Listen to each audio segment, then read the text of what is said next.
Welcome back, everyone. I'm really glad you're here, because today, I've got a story to tell. One that still stings a little. My name's Paul, and this is something that happened to me. Picture this: working overtime, cutting corners in your own life, dipping into your savings, all to make someone you love feel celebrated. Only for that same person to treat you like you meant nothing, right in front of a crowd. But before we get to that moment, I need to take you back. Because looking back now, the signs were always there. I just didn't want to see them. I met Adriana at a formal business networking event. She walked in with this air of grace, elegantly dressed, effortlessly composed. I figured she came from old money. That impression didn't last long. She was striking, hard not to notice. So I introduced myself. We talked. And just like that, something clicked.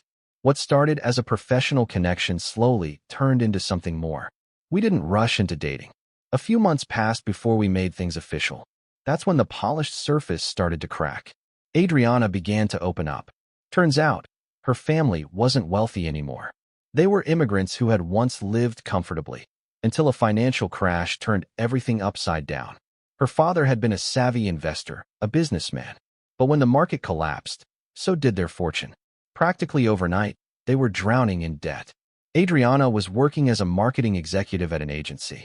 With her dad still scrambling to rebuild, the weight of the family's finances fell squarely on her. She covered bills, helped her parents, handled the unexpected. I didn't judge her for it. Life is unpredictable, and I admired her strength for how fiercely she showed up for her family. As for me, I was a logistics manager, lived in a modest apartment, drove a decent car, cooked more than I dined out. But I had a plan. I was saving up for a startup idea, something I believed in. I was building towards more. But that's where things started to shift. Adriana had a taste for luxury. Designer brands, fancy dinners, weekend getaways, exclusive events. At first, I didn't think much of it. We all have our preferences, right? But over time, her attitude toward me started to change. She'd make little jokes, at least, she called them jokes. Correct me in front of her friends. Roll her eyes when I mentioned my startup. Let's talk about something real, she'd say with a smirk. Still, I brushed it off. That's just Adriana, I told myself. I convinced myself she'd understand eventually. That once things got serious, she'd start seeing the value in what I was trying to build. I didn't realize I was teaching her how to disregard me, one ignored insult at a time. Despite the warning signs, I kept going. I was in love. And a few months before our 2-year anniversary, I proposed. She said yes. We began planning a future together. And I meant every word of that commitment. I got involved in every part of her life. When money got tight, I stepped in. No hesitation, no questions. She was stressed about bills, so I quietly handled them. Her parents needed help. I made sure they got it. When she lost a consulting gig and felt like the floor dropped out from under her, I offered her a loan to keep her steady. Not a transaction, an act of love, an investment in our future. Her parents liked me. They supported our relationship. I wasn't keeping score. I didn't care about who gave more. I just wanted to see her succeed, and deep down, I believed she wanted the same for me. As we planned our wedding, her birthday was coming up. Finances were tight on her end, so I stepped in again. Not because she asked, but because it felt right. She was my fiancée. That meant something. I wanted her to feel loved, lifted up, celebrated. This birthday, it was my way of saying, I've got you. She handled the planning, chose a rooftop lounge downtown, sleek and stunning with a skyline view. Curated a guest list packed with coworkers, influencer friends, even family. Hired a boutique caterer with artisanal appetizers and dainty desserts. It was extravagant, lavish, all her. And I covered it all, because she was mine. And I wanted her to feel like the world was hers. I didn't argue, just asked for the costs and quietly took care of the deposits. By the time it all added up, I had paid more than half. It stretched me thin. I dipped into the savings I'd set aside for my startup, but I didn't hesitate. I was proud to do it. Proud to show up for the woman I believed I'd spend my life with. The night of the party, I wanted it to feel like magic for her. I rented a sleek black car so she could arrive in style. She stepped out in a shimmering dress that caught every light, and I thought, this is her night. I put on my best suit, ready to stand tall by her side. At the venue, I didn't crowd her. I stayed close, held her purse when needed, smiled at her guests, nodded politely. It was her moment, and I wanted her to shine. Then I heard it. She was with some colleagues when one of them glanced at me and asked, "Who's that gentleman? He seems to be following you around." Adriana laughed and, loud enough for everyone to hear, said, "Oh, him? That's just my driver." They laughed, and I froze. For a second, I thought I misheard, but I saw her face. The smirk. The way she turned back to her conversation without a second glance. That's when it hit me. She'd humiliated me. On purpose. I waited for a quiet moment to pull her aside. When I asked why she said that, she looked at me like I was the problem. "You should be grateful I even let you in," she snapped. "Look at the people here. You don't exactly belong." That line broke something in me. I nodded. Slowly. Then without another word, I grabbed my jacket, turned, and walked out. There were still payments left, balances I had agreed to settle for the decorator and caterer. But after what she pulled, no chance. I didn't reach out. I took a few days to sit with everything, replaying all the moments I let slide, all the red flags I painted over, the little jabs I laughed off, the way she looked down on me. And I asked myself, why did I let it get that far? Why did I confuse love with tolerance for disrespect? 2 days after the party, my phone lit up. Adriana. I stared at the screen, but I didn't answer. She left a voicemail, said she needed the rest of the money to cover the birthday costs. I didn't respond, just blocked her number. The next day, she tried again, from a new number. I answered, thinking it might be someone else. The second I heard her voice, I hung up and blocked that one too. That was the moment I drew the line. On the 4th day, she showed up at my place.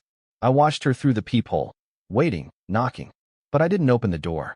She had already said everything that mattered when she called me her driver and told me I should be grateful to be there. After a few minutes, she gave up and walked away. I watched her leave in silence. 2 weeks passed. I hadn't spoken to her. I kept the calls blocked, ignored every message. Then, one quiet Saturday afternoon, I heard a knock. I thought it might be a package, or maybe a neighbor. But when I opened the door, it was her parents. They looked uncomfortable. Her mother's voice was soft. "Paul, we're so sorry to bother you like this." No small talk. They got right to it.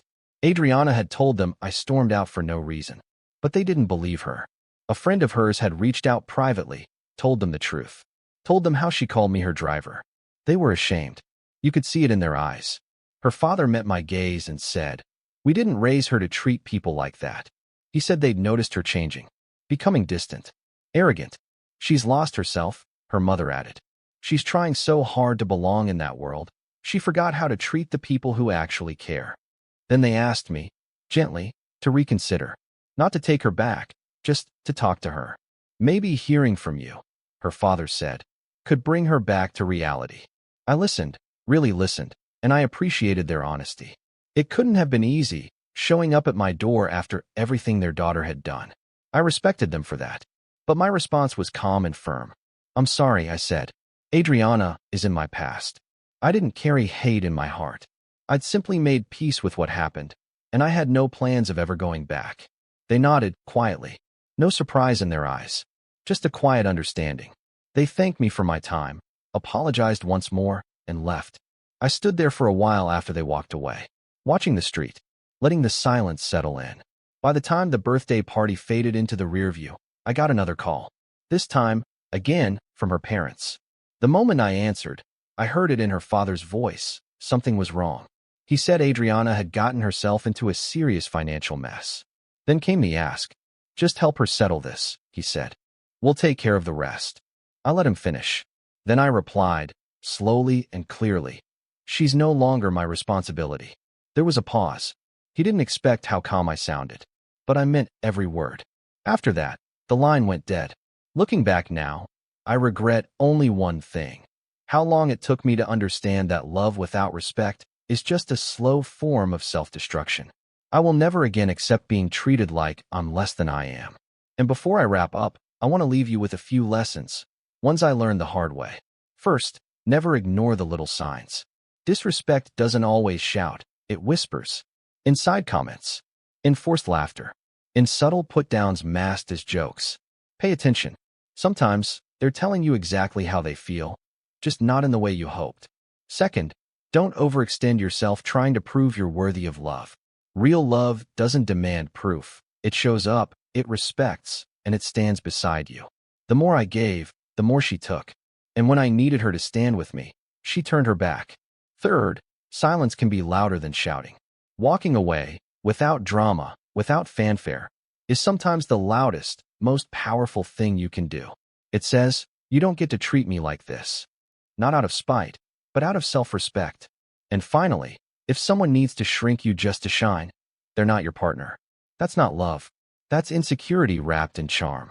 So if you're listening to this and you're in something that feels off, where you're constantly shrinking yourself just to stay loved, step back. Ask yourself, are they proud of you? Or just proud of what you give them? Thank you for hearing my story. It means a lot. Now I'll leave you with one question. If you were in my shoes, what would you have done? Let me know in the comments. I'll be reading.